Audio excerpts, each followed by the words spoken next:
이번 시간에는 코가 휘어져 있고 그리고 매부리 코의 특징을 가지고 있고 동시에 눈 사이에 코가 너무 낮아서 가성 매부리 코의 특징도 동시에 갖고 있는 분에 대한 설명을 드리겠습니다. 휘어진 코는 코 수술 중에 가장 어려운 분야에 속합니다. 그 이유는 원인이 다양하고 복잡하고, 두 번째로 코 바깥 부분과 안쪽 부분이 동시에 문제가 있고, 세 번째 수술 후에 회복되는 과정에 코가 원래 모습으로 자꾸 돌아가려는 경향이 있습니다. 그래서 코 수술 중에 가장 어려운 분야에 속하는 것입니다. 지금부터 코가 휘어져 있으면서 매부리 코와 가성 매부리 코의 특징을 모두 가지고 있는 분에 대한 수술 방법과 그리고 수술의 중요한 점, 그리고 수술 결과에 대한 설명을 드리도록 하겠습니다. 이분의 코는 대략 그림으로 보면은 이런 모습으로 코뼈와 연골이 휘어져 있습니다. 수술 방법을 말씀드리면은 먼저 가운데 튀어나온 매부리 혹을 제거해야 됩니다. 일반적으로 특수한 기구를 이용해서 매부리 혹을 제거하는데 심하지 않다면 튀어나온 부분을 갈아내기만 할 수도 있습니다만, 이분은 매부리 혹이 심하게 튀어나와서 특수한 기구를 이용해서 매부리 혹을 절골술로 제거한 모습입니다. 매부리 혹을 제거하고 나면은 이어서 내측 절골과 외축 절골술로 코뼈를 이동시키고 좁혀 주어야 하는데, 이때 사진에서 보시는 것처럼 코가 휘어져 있기 때문에 양쪽 코뼈의 이동은 다르게 됩니다. 많이 튀어나온 부분은 상대적으로 코뼈 이동이 많아진다는 그런 의미가 되겠습니다. 지금까지 수술 방법은 매부리혹 수술 방법과 거의 유사합니다만, 코가 휘어져 있는 경우에는 휘어진 부분을 교정하는 것이 추가됩니다. 코가 휘어져 있을 때는 대부분 코 속에 비중격이 휘어져 있는 경우가 많습니다. 이때는 비중격 성형수술을 통해서 코 속에 휘어진 부분을 반드시 교정해야 됩니다.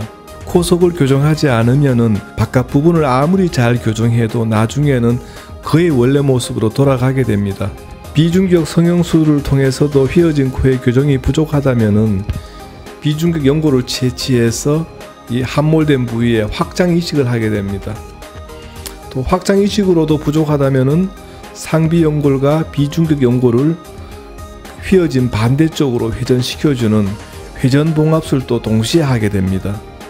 이 방법들이 매부리 코를 수술할 때보다는 추가된 방법이라고 볼 수 있습니다. 지금 보시는 그림은 코 속에 비중격 연골이 어떤 모양을 하고 있는지를 보여주고 있습니다. 코를 휘어지게 만드는데 가장 중요하게 영향을 미치는 것이 바로 이 비중격 연골이 되겠습니다. 오늘 소개드린 분은 그림에서 보는 것처럼 비중격 연골이 우측으로 휘어져 있었습니다. 코의 휘어짐은 비중격이 휘어지는 방향과 같다고 보시면 됩니다. 비중격 연골도 휘어지는 부위라든지 휘어지는 방향이 다양합니다. 교정은 대개는 비중격의 바탕 부분에 어긋나 있다면 원래 자리에 교정해야 되고, 이어서 휘어진 부분의 비중격 연골과 일부 비중격 뼈 부분도 제거하게 됩니다. 비중격의 휘어진 모양과 원인과 위치에 따라서 다양한 방법으로 휘어져 있는 비중격을 바로잡아주게 됩니다. 이렇게 비중격 성형술로도 코가 휘어진 부분을 교정하기가 어렵다면 확장 이식 그리고 회전봉합법 등을 이용해서 더 완벽하게 교정할 수 있습니다. 휘어진 코 교정 방법을 전반적으로 말씀드린다면, 위쪽에 뼈가 휘어져 있다면 뼈 절골술을 해야 되고, 코 가운데 부분에 휘어진 비중격은 비중격 성형술로 바로잡아야 하고, 비중격이 휘어져 있으면은 그 바깥에 있는 비계골에도 변화가 옵니다. 너무 커져 있거나 혹은 너무 줄어들어 있는 경우도 있는데, 그런 경우에도 이 코가 휘어지는 거, 그리고 코 속에 공기가 지나가는 통로에 문제가 될 수 있기 때문에 비계골의 성형술도 할 수가 있습니다. 그리고 조금 전에 말씀드린 확장 이식술, 회전 봉합술, 그리고 코끝이 휘어져 있다면 코끝 성형술을 통해서 코끝에 휘어진 부분을 교정하게 됩니다. 더하기 빼기술이란 무엇이냐 하면은, 코가 휘어져 있긴 한데 코에 기능적으로 숨 쉬는데 문제가 없다면은 간단하게 할 수도 있습니다. 튀어나온 부분은 갈아내고 들어가 있는 부분은 연골 이식으로 나오게 하는, 부족한 데는 더해주고 심하게 나온 경우에는 빼준다는 그런 의미가 되겠습니다. 모든 수술은 동일합니다만 가급적이면 간단하게 교정할 수 있다면 간단하게 하는 것이 좋습니다. 지금 설명드린 것처럼 이렇게 다양한 방법으로 휘어진 코를 교정하게 되면은 지금 사진에서 보는 것처럼 과거에 휘어졌던 부분이 바르게 교정이 됩니다.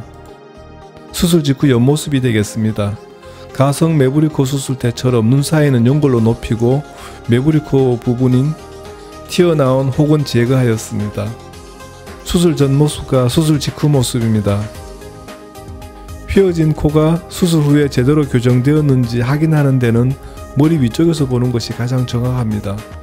왼쪽 수술 전 모습을 보면은 알파벳 C자 모양으로 휘어져 있는데 우측 수술 직후의 모습을 보면은 교정이 잘 되어 있는 것 같습니다. 지금 보시는 사진은 회복된 후 모습입니다. 휘어진 부분과 매부리코 모습이 잘 교정된 것 같습니다. 그리고 이분은 턱과 인중, 입술이 다 오른쪽으로 조금씩 휘어져 있기 때문에 코도 약간 우측으로 휘어지는 것이 자연스럽습니다. 옆모습은 매부리코 수술 방법과 눈 사이를 높여주는 가성 매부리코 방법을 복합해서 적용했고 결과는 상당히 우수한 것으로 보여집니다. 지금 사진은 코 아래쪽에서 본 모습입니다. 휘어진 부분이 비교적 잘 교정되었고 콧볼 줄임도 같이 해서 콧볼의 넓이가 비교적 많이 줄어든 것을 볼 수 있습니다. 이 시간에는 휘어진 코, 매부리코, 가성 매부리코의 특징을 동시에 가지고 있는 분에 대해서 설명드렸습니다.